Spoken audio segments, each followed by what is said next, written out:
છોકરાને થયું તારે બીજાના છોકરાને થાય તો શું જવાબદારી? તોય 108 બોલાવવાની કીધી તોય પણ એ તોય બોલાવી નહીં, ફોન નહીં શું ખબર કર્યો. છે છોકરાને કેટલી એની બ્લડની બોટલ મમ્મી ચડી? આવી ત્યારે ફોન, એની મમ્મી આવી ત્યારે ઉપાડીને રિક્ષામાં લઈ ગઈ, ત્યારે જીવ થયો. એ તો પહેલા 108માં ફોન કર્યો તો છોકરાનો ઓક્સિજન મરી જાત ને. એકનો એક છોકરો હતો તો એ મા બાપને છોકરો મળશે પાછો?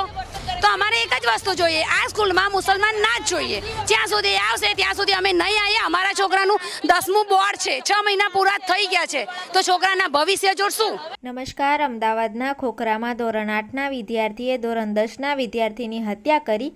7 ડે સ્કૂલમાં ભણતા વિદ્યાર્થીઓ ધક્કા મૂકીની સામાન્ય બાબતમાં સરી મારી દેતા વિદ્યાર્થીનું હોસ્પિટલમાં સારવાર દરમિયાન મૃત્યુ નીપજ્યું છે. આ ઘટના બાદ વાલીઓમાં આક્રોશ જોવા મળી રહ્યો છે. શાળાની સુરક્ષા વ્યવસ્થા પર પણ ઘણા સવાલો ઊભા થઈ રહ્યા છે. હત્યા કરનાર કિશોર શાહ આલમનો રહેવાસી, હાલ ખોખરા પોલીસે તેની અટકાયત કરી લીધી છે. વધુ તપાસ હાથ ધરી છે.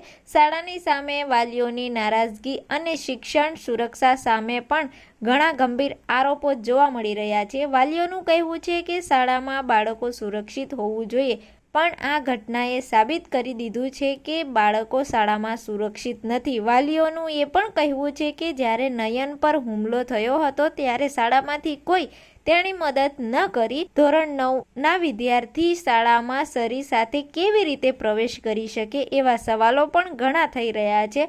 હાલ પોલીસ આ મામલે કાર્યવાહી તેજ હાથ ધરી છે અને વાલીઓના આક્રોશને પણ કાબૂમાં લેવાનો પ્રયત્ન કરી રહી છે.